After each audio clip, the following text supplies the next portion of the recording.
Plumlee, welcome, man. Thank you for being here today, dude. No, pleasure, man. It's awesome to have not only another Green Beret, but a former weapons sergeant, the most stepped on MOS and I'm not a special former operations. weapon. I'm not a former weapon sergeant. You're always a weapons sergeant. Right next to him, you can't see it on screen, but there's a weapons toolkit and a hammer ready to go. Always. Yeah, this thing's not quite working right, but I'm hoping to get it going. I think it's the greatest MOS. I'm a proud 18 Bravo turned warrant officer, and I thank God every day that I didn't get shuffled over to the 18 Echo pile. I came in and was for sure I wanted to be a Delta. Dude, same here. Yeah. I think a lot of Bravos I talked about half are like, yeah, I wanted to be a Delta, and then I found out it was an extra year and a half of school, and I just wanted to get the course over with. Yeah, no, for me, it was my math. It was the greatest moment in selection. I remember it vividly. And you make it, and the entire time you're always telling yourself, I'm not going to make it, I'm not going to make it. Then you fucking make it, and you get brought in. And they're showing you all the things you did great at. And I just remember the guy looking at me. He's like, what MOS do you want to do? I was like, 18 Delta. And he's like, you see that spot right there? That's your fucking math. You're an 18 Bravo. And I was like, I will be an 18 Bravo. Let me do you a favor. Son, you don't have what it takes in the math category. But I'm glad. I really enjoyed it. I'm not saying you can't. I'm just saying it's already really hard. Do you want to make it really, really hard? Those bastards. Oh, man. Earl, welcome to Security Halt, man. Dude, you are, you are an icon now. You are the recipient of the Medal of Honor, and now you're part of our, not only American history, our soft legacy. And I wanted to sit down with you and kind of dive into that, because we hear about the battle, we hear about the awards, but we don't talk about the transition. We don't talk about the aftermath and everything that goes with having, what arguably could be one of the most raw and intimate, painful moments of your life, highlighted every single day when you're, in the media blitz, and what happens on the backside of that. So I want to dive into your journey, man. But I want to start off with, dude, you started out in the National Guard and then the Marine Corps. Well, yeah, it's the same, track. One of the reasons that I probably would not have made a good Delta is I got a little bit of the ADHD, man. So I'm not afraid to make bold course corrections depending on how I'm feeling. Oh man, yeah. I can only imagine you were your team sergeant's a special 18 Bravo. But yeah, I had a lot of fun everywhere I was at, and people always ask me, "Do you wish you'd come to SF sooner?" And while that was the highlight of my career, there's no doubt the journey I took made me something that the regiment was interested in, because Private Plumlee in the Army National Guard was not anything that the SF regiment needed or wanted. What did you think you went to the National Guard first? Because I think that's I'm a product of the Guard first as well, and it was college for me. I was they were the only people that would take me while I was still in high school. So yep. I was that was going to be my path. I was going to join the military and do something. I had big designs on what I was supposed to do or going to do, and anyway, the only people that would let me get started while I was still in high school were the National Guard. Nice, yeah, that's the easiest path in. And then after that, you decided to go Marine Corps.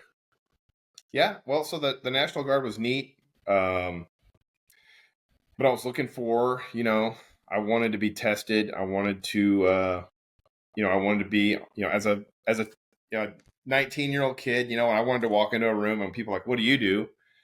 And then I was like, I want to be like, I'm a, fill in the blank, but I wanted that prestige and I wanted that respect of like, I have done something that's kind of harder, that comes with a little bit of, just respect from the average guy walking around because they wouldn't normally have chosen that path. So, and it's also the Marine Corps is it's a curse on your family. So my dad was a Marine, and I have friends that I serve with. Their kids call me they call me and like, hey, talk to my kid. And there's if you were a Marine and you tell your child, hey, you should join the Marine Corps, they'll listen to you and they'll join the Marine Corps.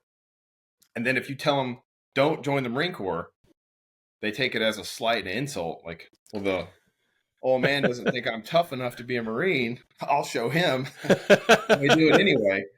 And I'm no different. My dad was like, hey, don't join the Marine Corps. What you want to do is the Air Force or the Army. Pick what you want to do and then get after it there. And he doesn't think I can cut it. I'll show you. Show you. Yeah. Yeah, but you didn't just choose to go to the Marine Corps. You chose to find like a very difficult path within the Marine Corps. Yeah, I remember being extremely regretful about 4 years, every 4 years, my entire career. So, very specific. Yeah. Every 4 years, I did something just that really made my life much more difficult. So, I'm in the National Guard and I go to the Marine Corps and start over effectively. Yeah. And I don't stay in the field artillery. I go to the infantry. And, so I'm out there being wet for literally weeks on end, smelling like a cattle truck when I come back from the field. And I remember like, man, did I make the right choice? Because I wanted to be able to tell people, look at my little feather in my hat, but I'm really earning something out here. And then as soon as I kind of got accustomed to being in the infantry, I was like, well, this is too easy. And so I became a Force Reconnaissance Marine. And then, doing the same type of work, except for, swimming instead of riding in a Humvee to get to the training area, and, being covered in sores and having sand in every crack and crevice. I'm like, I'm not making any more money.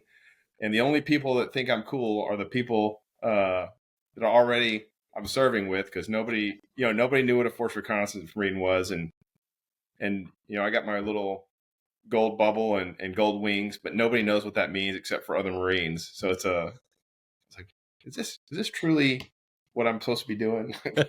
Nobody knows how great I am. Yeah, like, we need more movies. I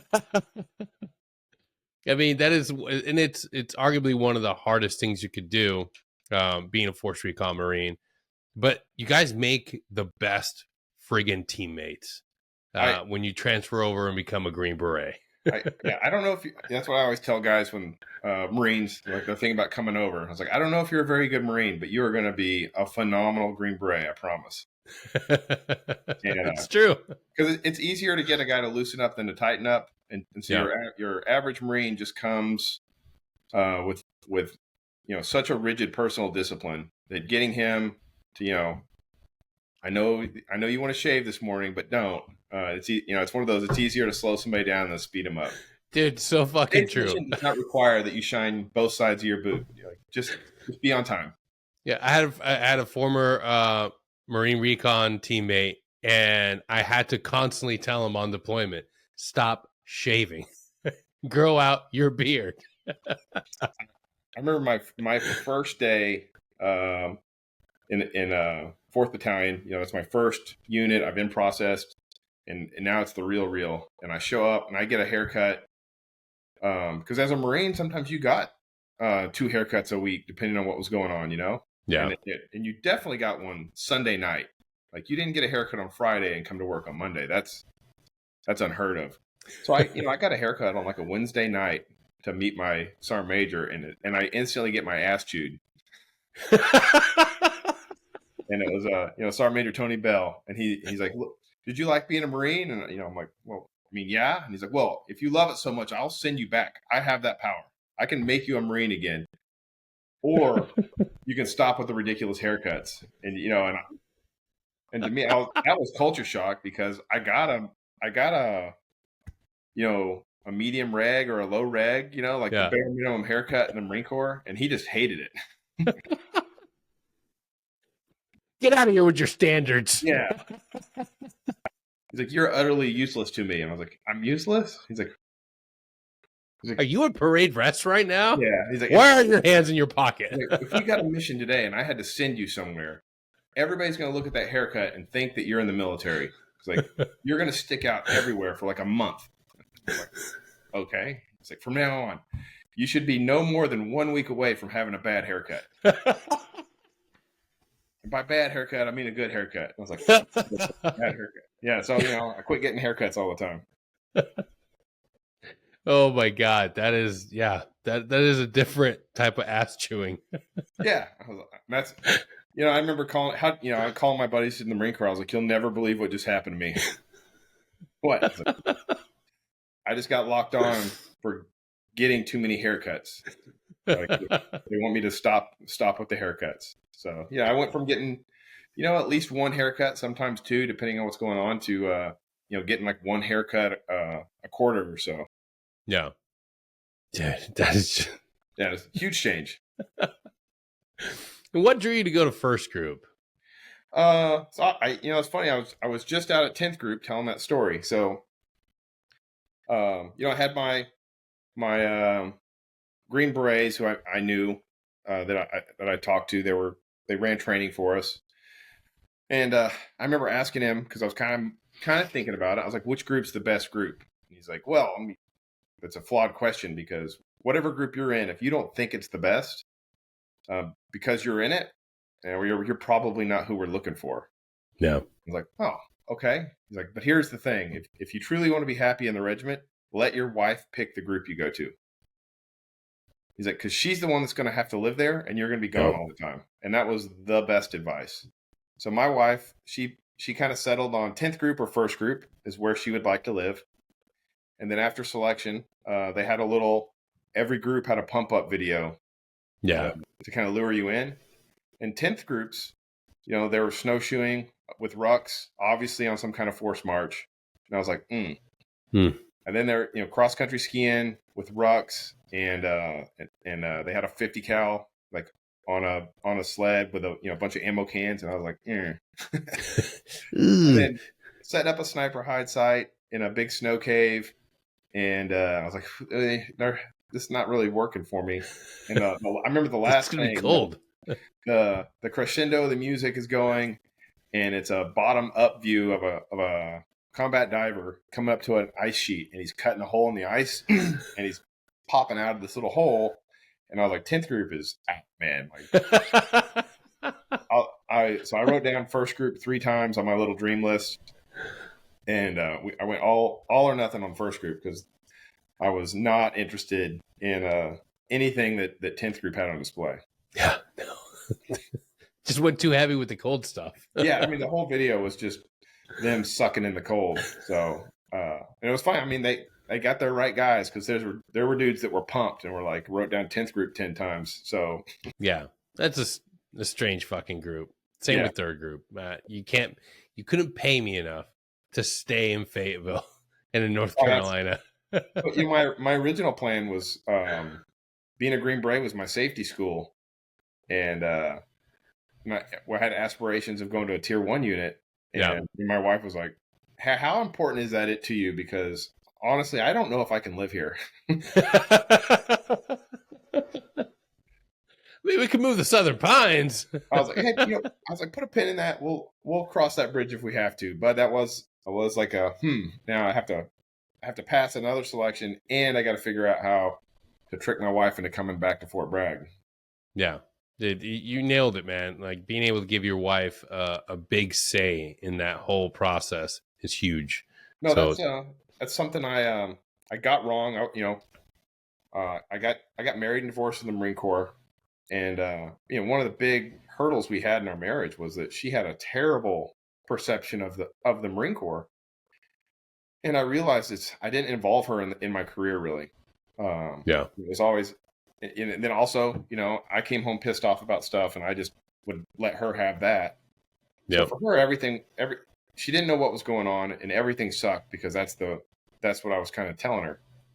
And so when we came into the Army, my wife and I I made a huge culture shift in our household that every time I had to be out of the house, I would explain to her why it was important that I be doing it.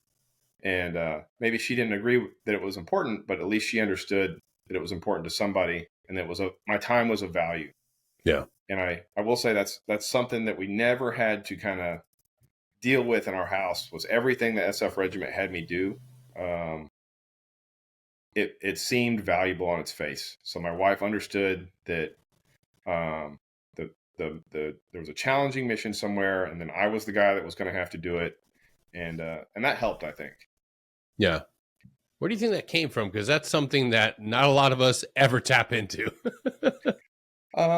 Well, I just remember my first wife and I arguing because I loved being a Force Reconnaissance Marine, and then she was like trying to get me to get out, and she was trying to convince me that I hated it. And I was like, why? I love this. And it's like, you don't hate it. And she had like a little diary. This is everything you said for the past month, and it was like, oh, well, I mean, I could see how you would think I hate this job if you just had to go off of what I'm telling you. I fucking hate it here. Yeah. So, yeah, you bitch about it constantly. How could you possibly love it? That's something that we all do, though. Like, they never hear the actual truth of like the good things, because you never talk about the good things. Only and then also a lot of the good things.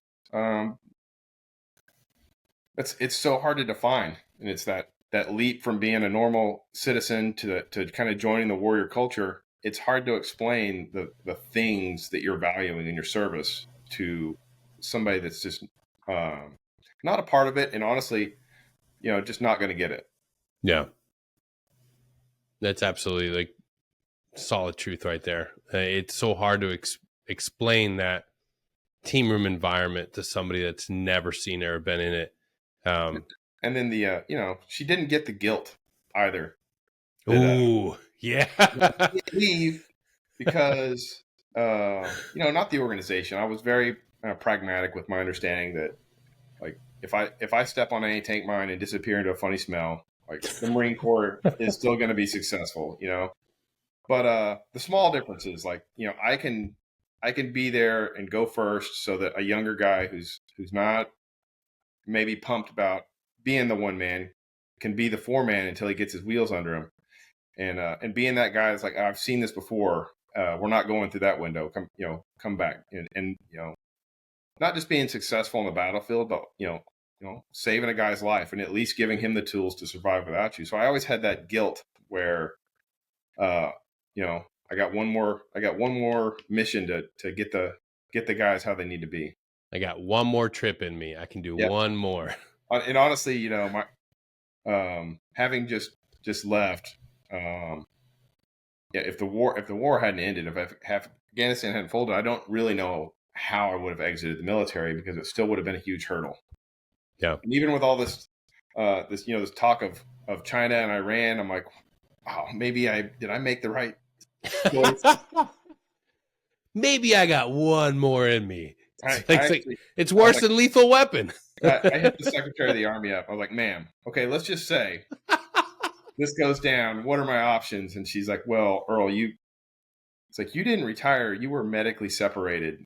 So, like, your options, there's going to be things for you to do for the country, but wearing a uniform and walking point, those, like, unless you're patrolling in Detroit, because that's how much of the country the Chinese have, it's not really likely that you're going to get to serve. I was like, so you're saying there's a chance? You're saying there's a chance. Dude, that's you just brought up something that so many of our soft professionals are dealing with right now. We are experiencing a huge exodus because Afghanistan's over, and I even saw it in the team room before I left. The young guys coming in were completely devastated that a war was over. Yeah, that's one of those unique things, that I try to explain. They're like, you actually want to go to war, and for one, you can argue that it is or it is not. But in the military culture, going to war is a rite of passage. Yes, and there are harder things to do than go to combat. Ranger school, dive school, all these schools that are develop you are incredibly difficult, and most elite training that I attended was harder than war. But if you're walking around with your combat action ribbon in the Marine Corps, or you got your your combat deployment patch for the Army, there's some prestige with that, and guys seek it and want it, and you can't explain that to anybody. And the closest thing I tell them is, nobody wants to be a firefighter in a town that doesn't have fires. Nobody wants to play Thursday night football. Everybody wants to be on varsity, right? And it was hard to speak to young men that joined in, year-old men, that went through all of this fucking journey to become a Green Beret, to show up to that team room, and it's like, hey, you got to get excited for JSETs. You got to get excited for FIDs. Like, your war could be coming. Yeah, your war is still, in developing stages. Don't get excited. Don't get, downhearted and beat down because Afghanistan is over. Be excited about mastering your skill sets. Be excited about being a master of your domain. And if war comes down to it, you're going to be ready for it. You're right. And that's the last thing you want to do, is to be all mopey about. Yep. And then not giving your all to training, because you can't feel that way and take training seriously. Because if you're sold on the fact that, like, oh, I missed everything, and you get your Eeyore tail on you,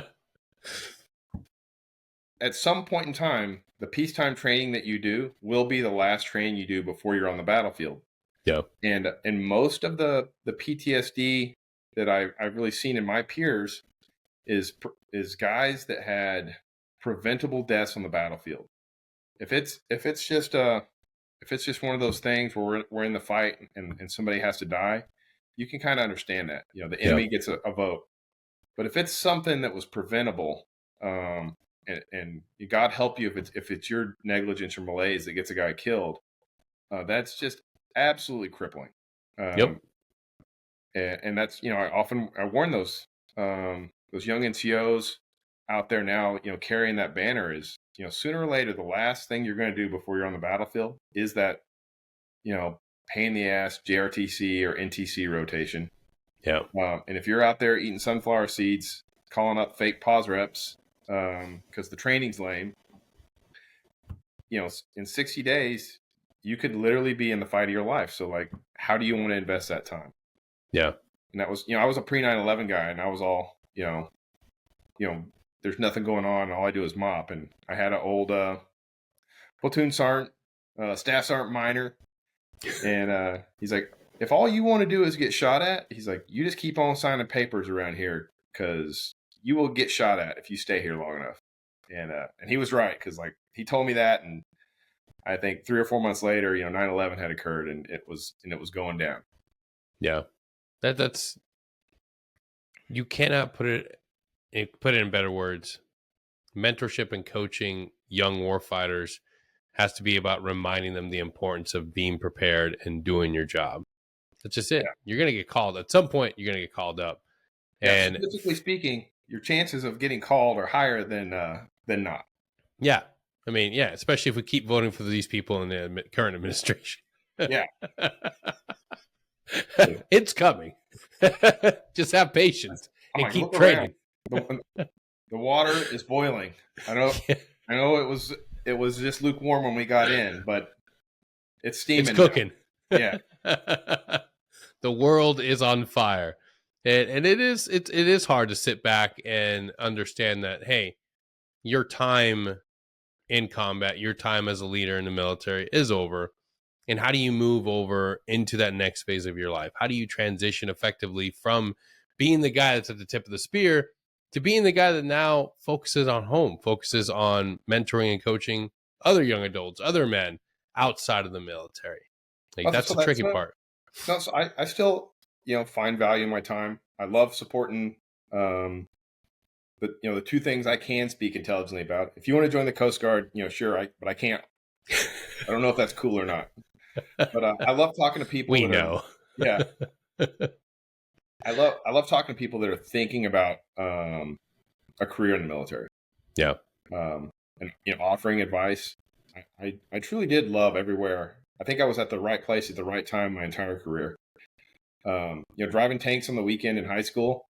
My first sergeant wanted to kill me, but I wasn't getting DUIs. I was getting tanks stuck in the mud, but that to me everything was a big adventure. Yeah. And then as a young man, being in the infantry molded me into being a confident leader, on the battlefield. I never served in combat per se as a infantryman, but it put the foundation there for me to be successful in the other organizations that I was in. And then just the value of my service.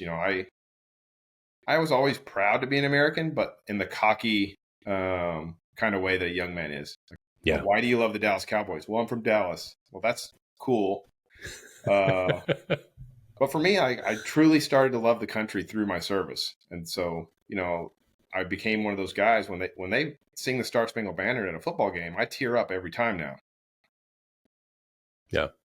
It definitely, serving your nation in uniform changes everything. Like I wasn't born here, and that is something that changed like my ability to serve in, historically important units like the 82nd. That was huge for me. Like Yeah. when I am able to say like I served in one of the most historical military units as a paratrooper, not being born in this country, I'm like, fuck yeah. Like I got to wear those fucking double aces on my sleeves, deploy with that unit. Like that, I'm so connected to like our lineage now, not because of a father or a grandfather, but just being able to serve in that unit, and then serving as a Green Beret. And I'm like, fuck, dude, like it's the most American fucking thing you can do. And I got to experience that. Now I get to leave that as a legacy for my kids if they choose to serve. But it does connect you to this country, and it makes you extremely appreciative for what we have here. And It makes you like it's a not the toxic thing. patriot. Yeah, not just for you, but for your family. Because how many times have you met somebody and they ask, "Oh, you were in the 82nd," and they're like, "Oh, my great grandfather was in the 82nd." Like, Exactly.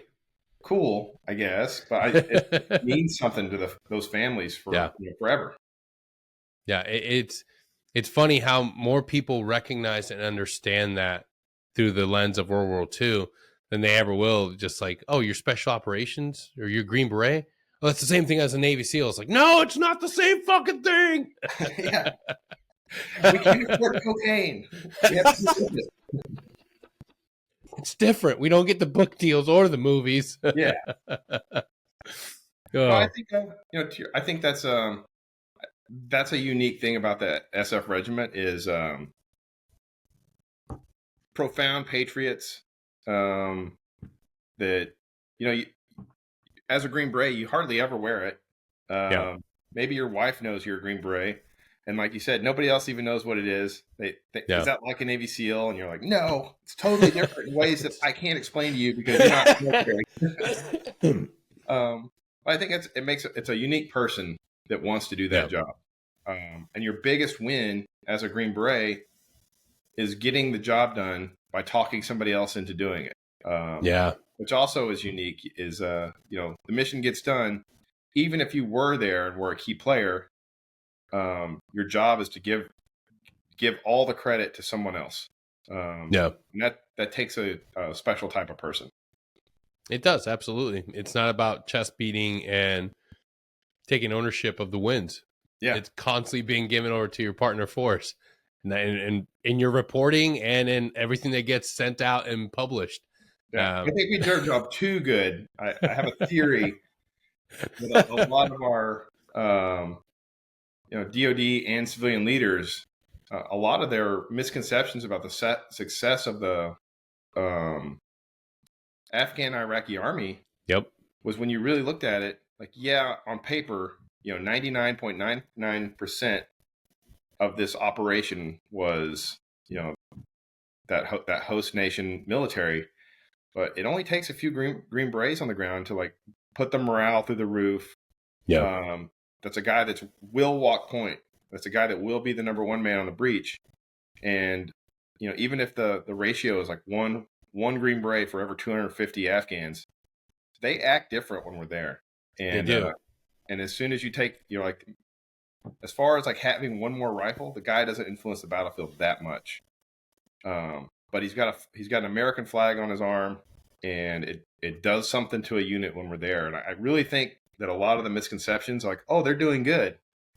They're doing good when there is at least a American there. They're doing great. Look over here. These places that are getting just absolutely destroyed, or just leaving in the middle of the night before the battle. No American presence whatsoever, and it does something to those units. It's absolutely true, man. Very few, specifically in Afghanistan, like the KKA mission, like dudes were proficient. They were hitters in every form and definition of that slang term. They wanted to fight. Go to some other commando units, and Wahid did not want to step out and go on a mission without a Green Beret with him. Yeah, totally different. Yeah. Now, when you reflect back on your time in combat, and I want to reflect back to something that you mentioned about that senior leader type of persona as a Green Beret, always willing to stay a little extra, give a little bit more to the new guys so that they could be prepared, so they could be ready.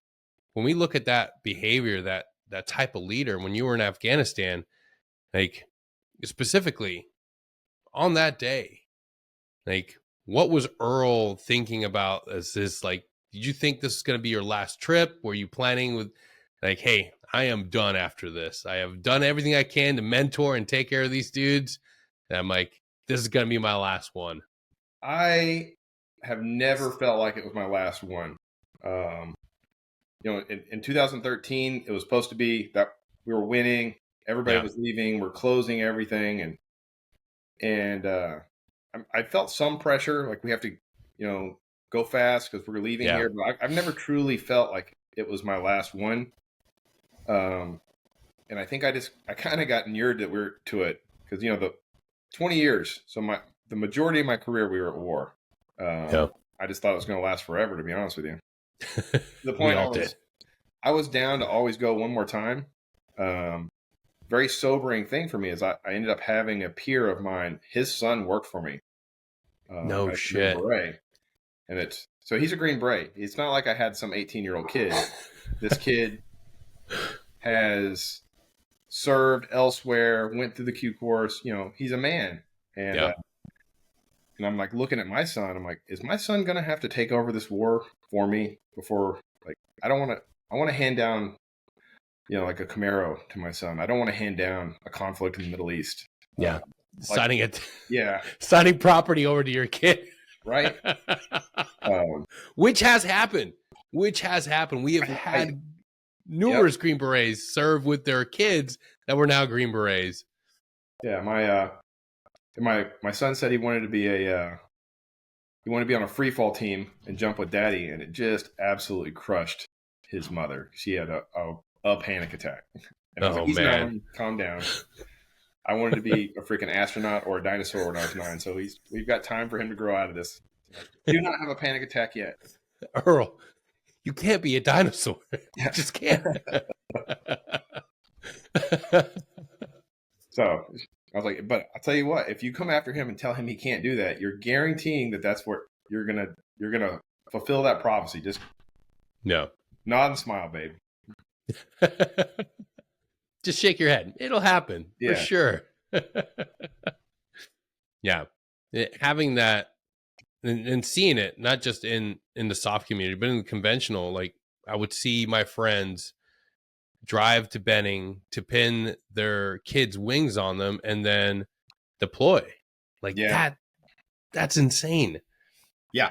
And when I see these people serving with their children, I'm like, what a nightmare scenario.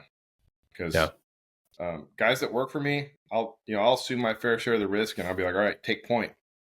Knowing that there's a good chance that he could get killed. I don't know that I could do that with my son. And so it would be a weird, like, why am I always in the back? I'm like, because protective bubble. Yeah. It's a weird thing. War that never seems to end. Like, especially when you redeploy the same areas. Like a lot of us have fond memories of going back to the same AO. going back to the same areas, and it's so weird. Al Assad being in the news right now it's literally giving me chills because I'm like 2 years there. I know I smoked a cigar right there. I know exactly where that is. Yeah, It's part of I think that when you look at the history of our country, that's our thing, man. The Middle East and us always seem to be tangled up. People blame it on oil, but it's profoundly deeper than that. Yes. And the shores of Tripoli, literally we were there, fighting to stop the slavery of U.S. citizens on the high seas. Like, so the Middle East has always just been off as far as foreign policy meet up with us. So I really, you look at the founding fathers, Thomas Jefferson, avoid that area at all costs. Those people, we can't deal with them. No. And every time we go over there and try and mesh our two civilizations, it always ends up into armed conflict because they're just so profoundly different. Yeah. And we keep propping different governments up and sending so much money, resources, and our own men and women. And that's why I try to explain to people back here, like, nothing we do good in that region is ever perceived as good. We are the boogeyman. We are the bad guys. And they're like, because of the government? I'm like, no, because of you. You are the problem, U.S. citizen. You teach your women how to read. It's illegal to beat them. These are foreign concepts in most of the Middle East. And they, everything we do is just ghastly to them. And so when you try and blend those civilizations, it's going to always create some friction that's going to break out into violence. Yeah. Whenever I try to explain South Americans and North Americans arguing about if peppercorn or a jalapeno is an actual spice, we're talking about like how you treat your fellow man. And in the West, we have a different manner of looking at it. There's slave markets in Libya. If we went right now, we would be the bad guys. The cocky Americans coming in here and tell us how to live. I'm like, well, you're selling. The Quran says it's okay. I'm like, what? Are you sure? How dare you impose your rules on us? What's up, bootlicker? I'm like, I just think selling people is bad. I don't know. What do you? You piece of shit! Get out of here! You're a white man in America. You have no say. Because they're. I remember I always talk to my commandos at night, my Afghan commandos, because I wanted them to like me so that they didn't kill you. Sit up reading the Quran all night and then come throw hand grenades at me while I was asleep. Like, I was going to kill an infidel, but Earl seems like a nice guy. It's that scene in Billy Madison, just scratching out all your teammates' name. Yeah, we actually, but just the stuff I would tell them naively, they would just be like, like, they're like, how do you get food into your house while you're deployed? Like, my wife goes to the store, and like the thought that my wife can drive and that she goes to the store by herself, I might as well have told them that she's a prostitute getting food, because it was just so obscene to them that she's out of the house by herself and that she drives. Yeah. And I tell them that my wife has a gun. They're like, "What? Don't you worry about like criminals?" Like, I think about it, but my wife has a gun. If there's criminals, she'll shoot them. And like, your wife has a gun and she goes outside the house. What are you gay? This dude? Yeah, dude. It's so weird. It's such a weird culture. I remember the most the most ridiculous thing. It's not weird. It's different. It's a beautiful ancient culture. Fuck that, Earl. This is my show, and it's fucking weird. I remember one of the greatest things. One of our interpreters is like, "I want to show you pictures from my wedding." I'm like, "Yeah, absolutely. You just left, had your wedding," and he shows us pictures, and it's all just pictures of him. It's just pictures of him, like glamour shots, and I'm like, "Nice." And you know she's in a burq. They still won't take her picture because it would be haram. Yeah. Yeah. It's an acquired taste. If it's for you, it's for you. If Yeah. not, it's yeah. There's things I think that they nail, and then some of the stuff is just big huge miss. Yeah. Yeah. There's man, say what you will about Western ways, but I think we're doing okay. Yeah, I think we Just get too far ahead of the horse every now and then, but people ask me like they really especially civilians like really dig into like what motivated me, and I was like, if yeah. you've ever been exposed to radical Islam and you have children, like you can't help but want to pick up a rifle. I want it. I was very willing to die in some ridge in Afghanistan if that's as far as they got. Yeah. And I would fully rather keep our foreign policy where you fight 5 to 10,000 miles away from the country rather than ever have those people anywhere near my neighborhood. Yeah. Dude, completely agree. I think that's something I think every one of us within our soft community feels the same way.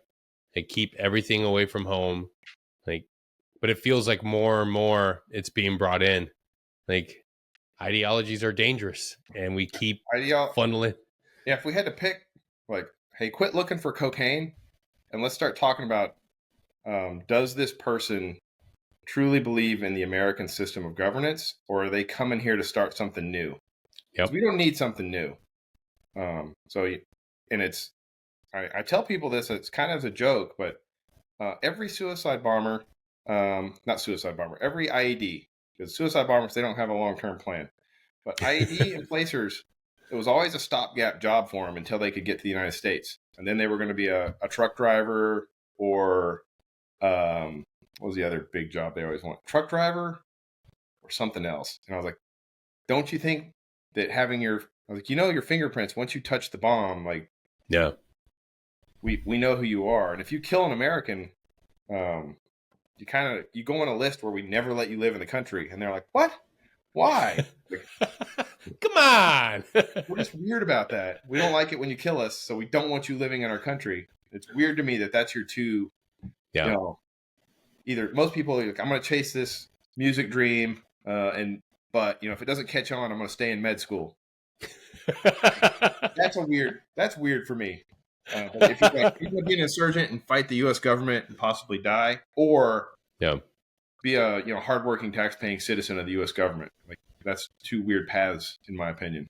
Yeah, or come here and try to change things to make it like the place you fled from. Makes no sense to me. Yeah, crazy to me. And the fact that we have to have the discussion about having because the Islamic faith, the first thing they do is you get 20 or 30 of them living on the same neighborhood, and they want a semi-autonomous zone, and they want some form. They have HOAs that institute Sharia law, and to me, the Sharia law should be outlawed in this country. If you like it counters the Constitution of the United States at almost every turn. So anytime somebody tells me they want Sharia law inside the United States, get them out of the country immediately and put them on a list. They can't ever come back. And it drives me crazy arguing with different facets of the political spectrum where they're like, well, why can't they have it? I'm like, you realize under Sharia law, if a woman gets raped, she can't press charges. She needs 5 credible male witnesses. Yeah. To me, that seems like a really terrible legal system. And it's taken hold of areas within the United States already. I mean, it's here. And no society really meshes with Islam. You either become Islamic or you drive them out. They don't mesh with your society. There is no middle ground with Islam. There's no integration. It's takeover. Yeah. So for me, I'm always confounded by it because I'm like, I guess I could quit drinking and I could be a Muslim. But if you're gay and you're pro drug use and you think women should walk around naked and men should mind their manners, I don't understand how you're friends with anybody that bears the flag of Islam, because you are literally a useful idiot and you're you'll never see it because they move slowly. Yeah. But you're dooming your children to servitude or death because that's where they move Yeah. in. You're the useful idiot. And When you walk around Earl, Afghanistan, it's very profound that was the predominant religion of Afghanistan was Hindu. It's been completely erased from their history, and they're gone. wiped clean. The statues, everything removed. Yeah, and Yeah. I'm like, they're showing. They're not even lying to you. They're telling you what they're going to do. So you know, countless times you hear these people talking. They're coming to this country to build a foothold, and their dream and their inspiration for living in our country is to erase our form of governance and put up a flag of Islam. That's their plan. And if that doesn't scare you, it should. Yeah. But Earl, you're a colonizer and you're a white male, and how dare you? Well, I think people that get caught up in the white male colonizer, I'm like, tell me you skipped history class without telling me you skipped history class. Exactly. The predominant societies for 3,000 years of recorded history are India and China. Like European powers, we got like 300 years of dominance, and we're supposed to feel bad about it. Yeah. Give me a break. Yeah. They do research on slave trade. It'll blow your mind. And arguably, the doomsayers and naysayers will say our time was fleeting and is fading now. So, sure, but there's nothing that aggravates me more than people complaining about the past instead of working on the future. Oh my God! Yes, thank you. It's just it seems like every other day there's a new faction that's calling for someone to get canceled from the history books. It's fuck, dude. And for me, I'm like, the whole point of this country is that we're supposed to do right. I'm not saying you should, forget but forgive. My family fought for the South. That's not my view. Yeah. I think that it was one of the most just wars that the country's ever been involved in. Slavery is an insidious evil. So I don't know why I'm punished for my forefathers' bad decisions. I don't believe in it. If somebody tried to enslave you, I'd kill them. If the U.S. government would let me, I'd go fight in Libya to close the slave market. But it's not good for our foreign image and foreign engagement to eliminate slavery in all cases. Sometimes it's good, apparently. Yeah. So in certain places, I'm willing to go die right now to stop slavery. I don't know why I have to hear it from you about how I'm a bad person. Yeah, it's crazy times, man. And I got to ask you, transitioning from the military into this new woke culture and woke environment, what was that like? It's weird because I'm used to telling the truth, and it seems like American culture is embracing this unique public image of, I know that everything I'm saying is bullshit, but I'm going to say it anyway. And as long as you are willing to spout nonsense, you're a good person. And if you stand up and speak any kind of truth or fact, you're a bad guy. And the Greek philosophers that kind of lit the spark for Western civilization just must be absolutely rolling in their graves. Yeah. At a time, a concept would get rolled out and we'd roll it around and figure out what its pros and cons were. And now we can't even talk about it.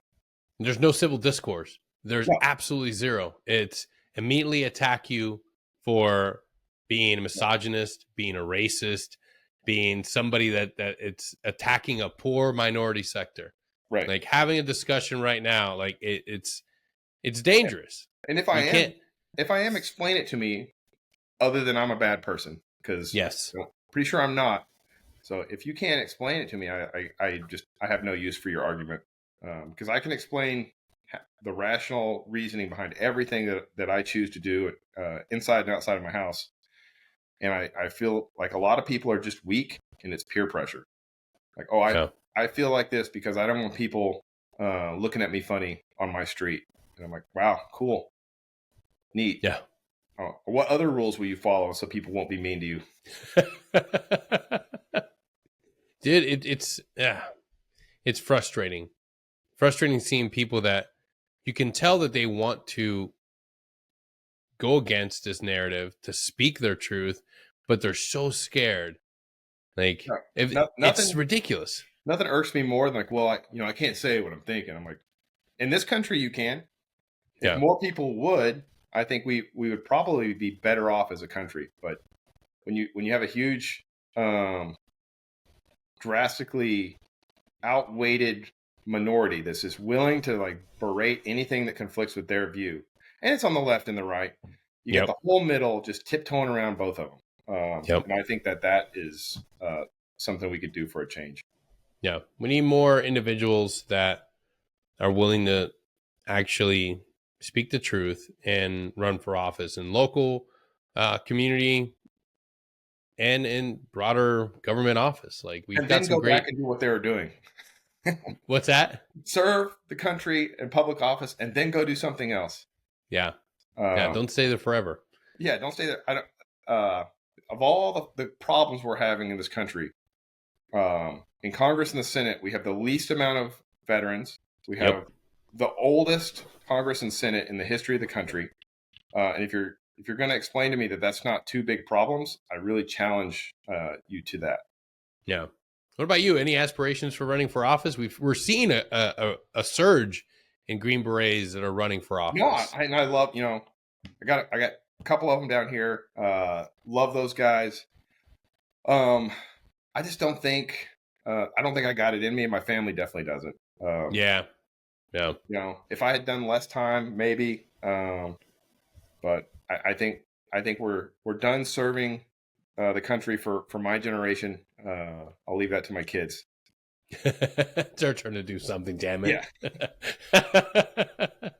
So what do you do now these days? So I work for Saab, which is nice. I still get to touch all the tactical units. They keep me out there with the places I serve. So it's, I'm slowly transitioning to being a civilian. You're still in the team room. You're literally in the team room. Literally, I just got back from 10th group. And nice. Was out there Cephalic and talking to their command teams about, problems that they're having. And so I'm still in the mix. I get enough of it to kind of scratch that itch for me, and not so much that my wife knows I'm cheating on her with the regiment still. The regiment's a side chick now. Yeah. You ever read I forget who wrote it, but there's describing the SF regiment as a mistress. Yeah. Yeah. So like I see her on weekends from time to time. Yeah. Well, you're one of the few that gets to continue that love affair. That bitch ran out on me a while back, but well, she still sends me some nudes. There's a 100% chance that there's a place for you to get back involved. Oh man, or I can't thank you enough for being here, man. She's like, "Well, we could do 6 months in the Philippines together." Shh, stop it! My wife will hear you. She reads my texts. Oh man, dude, thank you for jumping on today, man. It's been a pleasure. Again, Earl Plumlee. If folks want to get in touch with you, do you have a LinkedIn or social media presence? I have an Instagram. And while we're here, I have an Instagram. Hit me up. I love doing engagements. I love speaking about my service. I also, it's the one with the blue check. I do not need your money. The U.S. government gives me hundreds of dollars for my service. So if somebody's asking for money through social media, it is not me. So, fuck. Hold up 1 second. Oh shit! Too late. But yeah, I have an Instagram. It's Earl Plumlee Official. If you want to hear about my service, I got guys hit me up there constantly and asking all the questions that people want to know before they go put a uniform on. Yeah, and that's one of the most beautiful things about this chapter in our lives, being sort of like a mentor to countless individuals that reach out and want to know, like, hey, what's SF like? What's being a Green Beret like? And that's something that's awesome. And I think it actually does a lot more for recruitment than we think. If you're every time you really talk to a population of young Americans, their Genesis story is usually one person that they really understood or bonded with, that encouraged them to serve. And when you look at how people that come from these dynastic families pick jobs, they were told to do it by a mentor in some fashion, whether it be a family member or some guy they met. Yeah. And I think it's a huge portion of how our recruitment's done. Absolutely. So you heard it, folks. Slide into Earl's DMs, ask those weird and strange questions, and he'll get back to you. Or hit us up at secopodcast@gmail.com. Or right now in this episode, you can actually text us. So if you're on Spotify, Apple Podcasts, you can go right there to the episode description, send us a text, tell us what you think about the episode, what you think about Earl, and if you'd like to have him back on the show.